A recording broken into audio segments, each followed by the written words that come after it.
Today is Tuesday, the 14th day of the Omer, and it's under the heading of Malchut Shebigvura.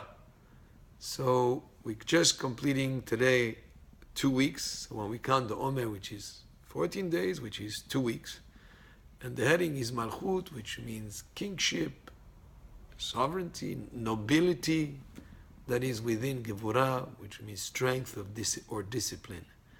The idea is, as you discipline your child or your student, or you discipline yourself, it's very important that it should be done from a point of view and from a perspective, from an aspect to not crush the person, but rather to give him self-esteem, to give him a kind of kingship, sovereignty, a kind of nobility, to raise the person up. So your discipline of a person, a child, or any situation should be to actually to uplift that person rather than to put him down, as the discipline that you are involved in and the strength to be able to overcome whatever that person is trying to overcome or needs to overcome or need to improve himself should be done from the perspective of Malchut, to bring him to a level of Malchut where he's able to have sovereignty, self-esteem,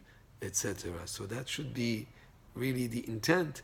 And today, the 14th day of the Omer, we focus on those two aspects. Malchut, which means kingship, nobility, sovereignty, within Gvura, which means discipline, strength, overcoming the challenges, sometimes of temptations. And the idea, as we work on ourselves and we work to help others to improve themselves, it should be with the idea in mind to bring them to a higher level rather than to bring them down. But through the discipline, from the perspective of bringing them their self-esteem and their improvement, that they should be at a higher level. One subject we dealt with today in the synagogue, in terms of kashrut, regarding the preparation of liver.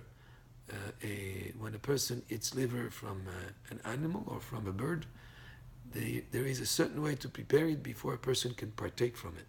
Typically, with the rest of the meat, we salt it, and by salting it, it makes it ready to be cooked. With the liver, it's different, because the liver has so much blood in it. Salting it is not enough. Actually, salting it doesn't prepare it to be able to be cooked. And if you were to cook or to fry liver, the way to prepare it is first to score it lengthwise and width, through the length and the width, to make like a cut through it, so that to scoring it sort of opens it up a little bit.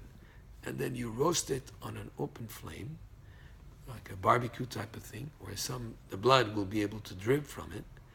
And only after you've done that are you able to cook it or to fry it. Putting salt on it is not enough like the rest of the meat, and that's important halakha to know in preparation of liver for consumption. As you roast it, there is a minhag, there is a custom, not necessary, but it's a custom to sprinkle a little bit of salt on it. It is not necessarily absolutely, but it's a custom that people put a little bit of salt on it as it's being roasted, but that is not definitely a required step. So roasting it is a required step, and only after it's roasted can it be cooked or fried.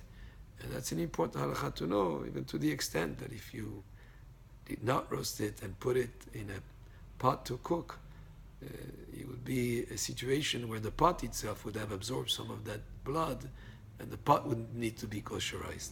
So this is an important halakha to be familiar with for those who consume liver, that they should know how to prepare it first. Baruch Adonai le'olam, amen ve'amen.